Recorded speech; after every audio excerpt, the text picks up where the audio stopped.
Shaun Sexton, Hello. thanks for being with me today. Thanks for having me. Why don't you tell me a little bit about yourself? Maybe start with where you grew up, where you went to school. Tell me about your family, anything you want to share. Sure, yeah. I grew up out of Claremont Northeastern was my high school. Grew up in Batavia. It's around Batavia, Ohio area, if anybody knows where that is. Greater childhood. Cincinnati, Yep. Greater Cincinnati area, Greater right? Cincinnati area, yep. So normal childhood, nothing special. I played basketball growing up. I was an only child. My dad worked at General Motors, and my mom was a stay-at-home mom, and nothing crazy, nothing special. What was your basketball position? And more importantly, were you a baller, Shaun? That's what I want to know. I was very good. Usually I was playing down low, power forward, center, things like that. I'm about 6'3". So in school, that's a pretty tall height. NBA, it might be a little short, but pretty tall overall. Tell me a little bit more about your family, Shaun. Yeah, so I'm married with one kid. My wife is Audrey. She's the CEO of one of our businesses. And my child, we have an adopted girl. Her name is Ellie. She's 5 years old. We live in Milford, Ohio, right outside of Cincinnati. And we have 5 acres of woods. We like to play around the woods, shoot some guns, off-road a little bit with some four-wheelers and things like that. And just kind of a normal family. You know, like I said, my dad worked at General Motors in Dayton, Ohio. He trucked to Dayton every day, working on his assembly line his whole life. He stood on the assembly line taking those little .3 stickers that go on brake fluid. He'd stick those on the engine there. And he thought he had it made, man. I got to visit him and take a tour of the plant, and he told me a very young age, he said, one day you could be doing this. And I said, I don't want to do this, Dad, no offense, but you're staying on assembly line all day, man. And he's like, yeah, but it's easy, man. I just put this sticker on this engine right here and I'm good to go. And I get paid for that. And that was kind of my motivation to want to do something different, because I need a little more action in my head than that to keep me busy. So what was next for you? Did you go on to college or do something else after high school? I went to college for a couple of years. It wasn't really my thing. I wasn't sure what I wanted to do in life. So I went to college for electronics. But during that, I started realizing there's probably not going to be that great of jobs for electronics. Everything is throwaway afterwards. And so I decided to go into computers at that point. Computers was not my thing. I wasn't really into them, but all my friends had computers, and I realized the future was coming to computers. So I went out and bought one, learned how to use it, and then started going down that route.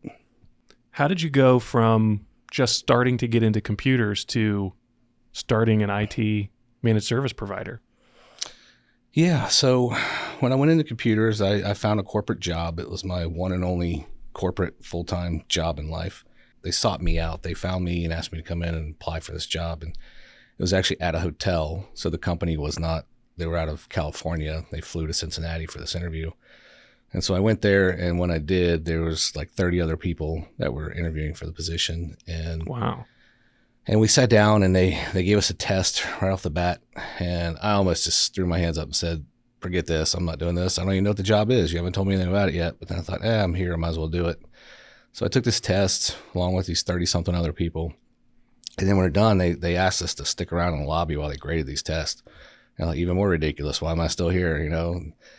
So we're sitting around the lobby, and then finally, like after an hour or so, they come out and they said, well, okay, we graded the test. And they said, bad news is everybody failed the test except one person.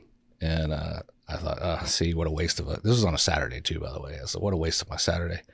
So I got up and started walking out the door, and they said, but the good news is the one person got 100%, every single question right. And then they called out my name, and I said, what? This is crazy. That was really, is that me? Me? And so I interviewed with them, and it sounded like an enticing job. It was doing a lot of automotive shops, hardware shops, IT for them, a lot of binary code. It was big platter hard drives that held like 5 megabytes of data, and we had to use oscilloscopes to level out the platters. And watch it, Shaun. You're dating yourself a little bit now. Yeah, right. It is. It definitely is dating me a little bit, but yeah. So that was my first corporate job. I liked it. I really enjoyed it a lot. It was a good time, and I ended up graduating to the level of where I became the troubleshooter for the entire company. It was like a 3,000 person company, and so when something couldn't be figured out, I would fly to that location and step in and try to figure it out and see what we could do. And And I worked there for maybe about 9 years, I think. And they cut our office. They decided to cut the Cincinnati office, and they still wanted me, but they wanted me to move to a different city. And I decided not to do that. I decided to just go in on my own and see what I could do. It was absolutely probably the hardest decision I've ever had to make, because it was a very good job. I mean, it was a very well-paying job. So, I kind of chose to step down at that point. Day one, I woke up. I'll never forget the feeling. I woke up in bed, and I laid in bed for like 10 minutes, just not knowing what to do first. Like, do I even get up and take a shower? Do I just start making calls? Do I get in the car and drive? And it was absolutely terrifying. And then I just dawned on me, well, you're not going to accomplish anything laying here, so you just need to get up and at least do something. Something's better than nothing. So that was one of the first things. I cashed my 401k out so I could have some money to live off of, and I just went at it. I didn't have any leads. I didn't have any clients. Just door knocking, business groups, and socializing, and just seeing what I could build and see how it works. So you're an entrepreneur. Did you realize that you were an entrepreneur before that first venture? Not at all. I never asked to be a leader. I never asked to be an entrepreneur. This was not something that I just even strived to do at that time. It was a terrifying experience. But here you are. But here I am. I made it. That's a fascinating story, Shaun. Tell me a little bit more about that first business. What was that business? How did you build it? What were the early days like? Yeah, so that first one was Skynet Innovations, the one my wife is the CEO of to this day. It was very stressful. When I first started, I didn't know what I was supposed to do first, but I did start landing clients very quickly, and they immediately started writing checks to me personally, and I realized I had to have a name for the business. So I was trying to rack my brain around a name for the company, and the movie Terminator was on in the background at my house when I'm thinking of this name. And funny thing is, people ask me all the time, I'm a Terminator fan, and I'm actually not. I haven't even seen most of those movies. I'm not even sure if I've seen any of them, just pieces of some. And I just heard them say Skynet in the background of the movie, and I looked it up, see if it was okay to take it as a register, and it was. And I thought, well, there's my name. It's good enough, easy enough. So just do it and move on. And so that's how the name Skynet came about. And then in the beginning, I was so busy. I was so overwhelmed. I didn't know what to do with myself. I was looking for help everywhere. I was looking for some retired entrepreneurs to help me. I found one, and I sat down with the guy, and I told him about my business model, what I was trying to do. And he just said it was a little bit overwhelming, and he wasn't sure because he didn't know technology that well. And I tried to use an example of how busy I was to him. I said, I'm so busy, and I pulled this stack of checks out of my folder that was like that thick. And I said, I can't even get to the bank to cash these checks. And he said, well, I'll help you with professional advice right now. We're going to end this meeting now, and you're going to go straight to the bank, put those checks in. He said, that's my professional advice to you. He said, other than that, I can't help you, son. I'm sorry. And so I kind of felt like I was on an island all by myself and really trying to figure out what to do next. So, Shaun, it sounds like maybe you even surprised yourself, but it sounds like you're a very entrepreneurial guy. What other sorts of entrepreneurial ventures have you been involved with in your younger days and even today? Lots. I'm always sticking my toes in something. So yeah, in the early days, I had plenty of failed businesses. I started a t-shirt business that I failed at. I just never really got it off the ground. I learned that I wasn't very passionate about that. And then I started an audio video company very early on, and that started out very good, actually. It's my first job was a professional football player. I won't say who, but went to their house, installed the whole entire home audio video setup. And when I did, they loved it. It was beautiful. I had this drop screen coming out of the ceiling for the projector and all that good stuff. And I had a TV on the wall that turned sideways so they could see it on their patio. And then when it come time to get paid, it was excuse after excuse. Don't know where my checkbook is. Wife has a checkbook, things like that. So that was some of my failed ventures. I got very stressed at that position. I thought, I don't want to do this. I want to be in something where getting paid won't be such a stretch, or difficult to do. Today, I have my hands in. I do a decent amount of real estate. I really like real estate a lot. I have a nurse staffing app that I developed that has like 1,500 nurses on it. It's kind of like Uber for nursing. It's a concept that doesn't really exist, and it's kind of taking off really fast. I'm part owner of an X-ray company where we do X-ray machines for small businesses. The list goes on. So it's the good thing is, like, I get in these businesses, help get them started, and then I kind of pull myself out. So I'm kind of a silent partner at some point. Real estate, I never was passionate about real estate, but I read a statistic that 85%, I think it was, of all the millionaires in the United States did that from real estate. And so I asked myself, do you want to try to be one of the 15% that did it without it, or do you want to be the 85% that did it that way? And I thought, might as well do the 85% route. So that was a no-brainer to get involved in that way. But I have partners on that. I have people that work for me on that, and they kind of control and do everything for me. And I just show up to sign the paperwork when it comes to buy a property. So that works out really well. So yeah, I try my hand at everything. A little bit of day trading in the stock market too. I do a lot of that too, options trading and things like that. So sounds like you're a very busy guy, and that you've also learned how to build things and then entrust other people to manage them and scale them for you. Yeah, the key is to find people more talented than you are to run the businesses for you, right? So that's the key. It sounds like you've been involved with a lot of business ventures. You've grown Skynet from the ground up, along with your wife, Audrey. Mm-hmm. What are some of the lessons that you feel like you've learned along the way as it pertains to building a business, managing teams, et cetera? What's top of mind for you? I think culture and leadership are your most important things. I'm a big believer in servant leadership. I think as a leader, you have to paint the vision. You know, there's a few things to being a leader. One, you paint the vision. That's the beginning of it. The end of it is you say thank you for everybody helping you build that vision. And everything in the middle is you just being a servant to the team. It's how can I help you succeed to make this grow?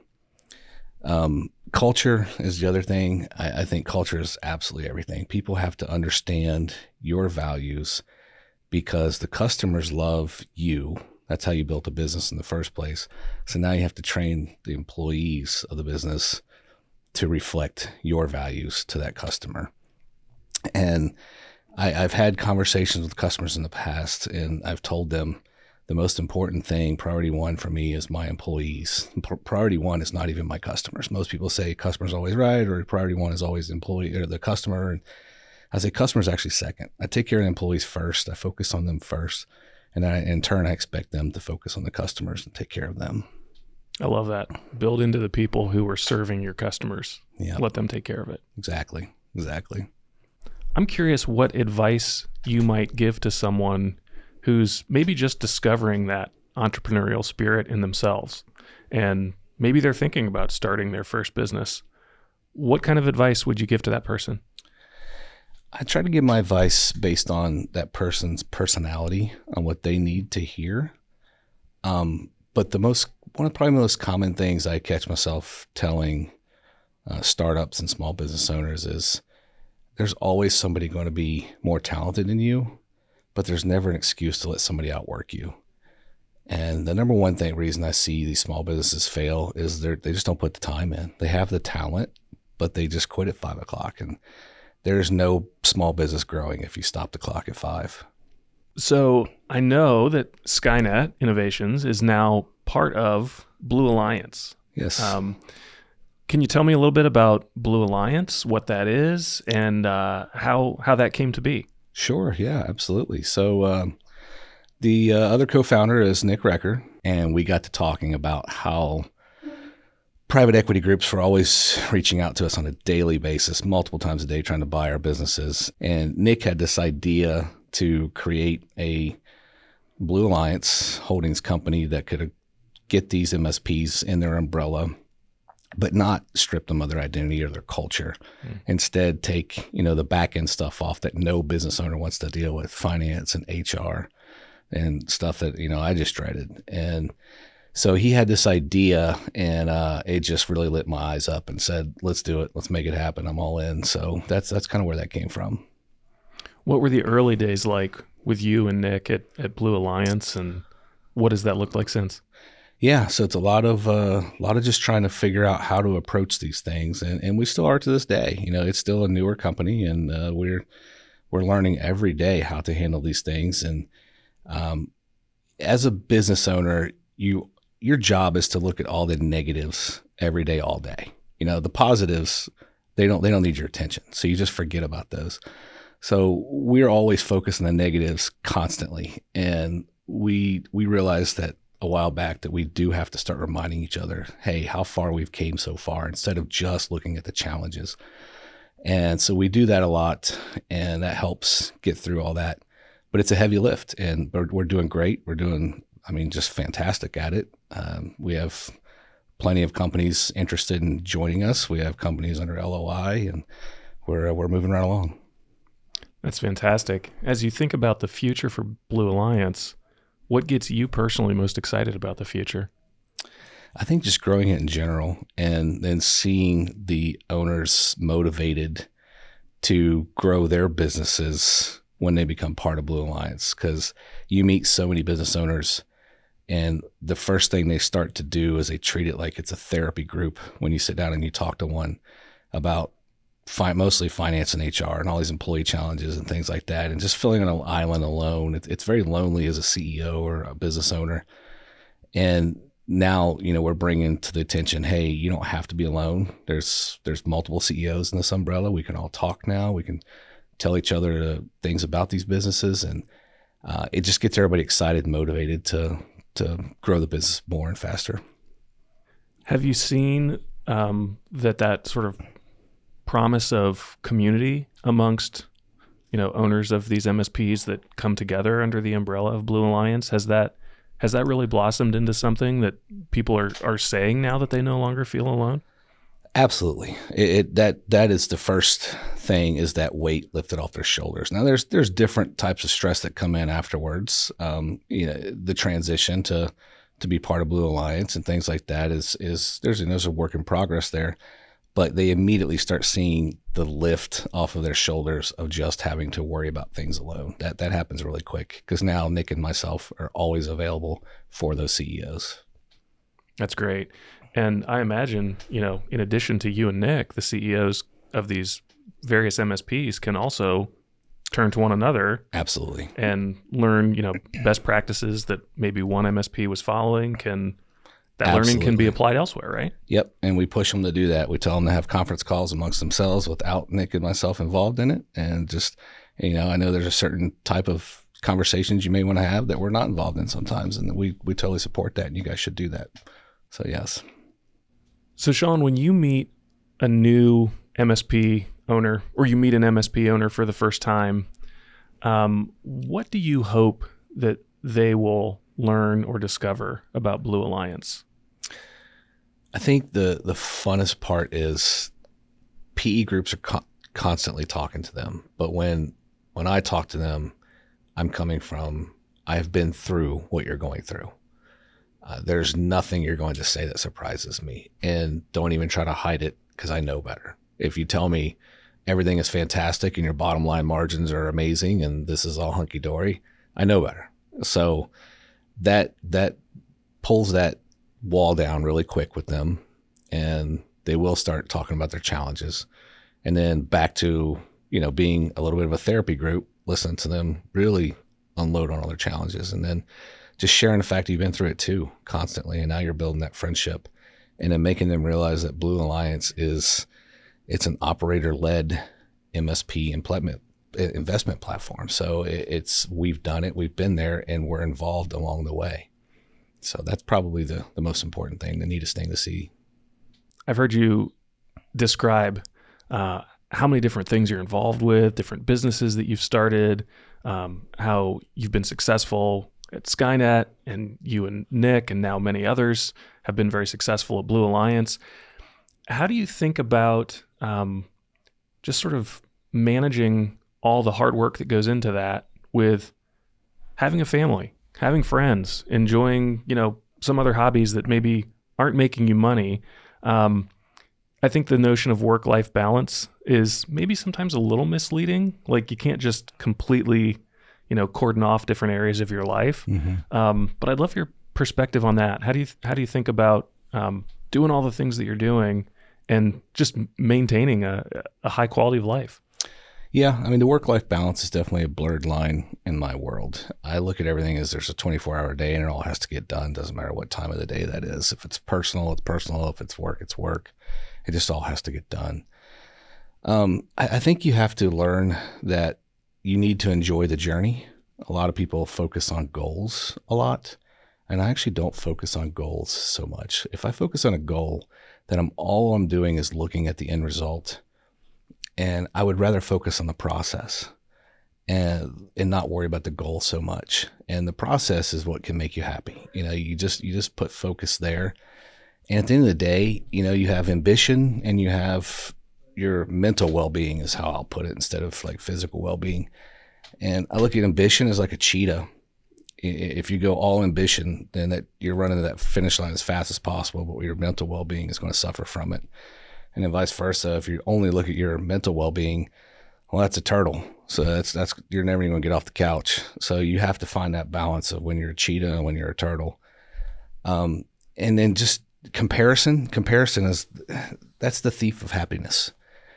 So if you're always comparing yourself to the next thing or the next person or someone more successful than you, well, then guess what? You never end, because there's always going to be somebody more successful and there's always going to be somebody making more money than you. So you just really need to focus on, realize that, the metric is happiness, right? It's what makes you happy. How do you do that within reason? And just really focus on that journey is how I'd put it. All right, Shaun, this is going to be the most fun part of the day. Are you ready for the lightning round? Let's do it. All right. So just say whatever pops into your head. Okay. Don't think about it too hard. Just give me a quick answer. All right. Okay. Coke or Pepsi? Coke. Star Trek or Star Wars? Never seen them. You own an IT company. Yes, I know, and that's very bad. I know. I guess Star Wars, because I hear Star Wars being talked about more often. So. Okay. Is a hot dog a sandwich, and why or why not? I would say no. And there is no reason why or why not. It's just you just have to determine that it's considered a sandwich or not. It just feels wrong, right? Yeah, it just feels wrong. I agree. Yeah, I agree. Yeah.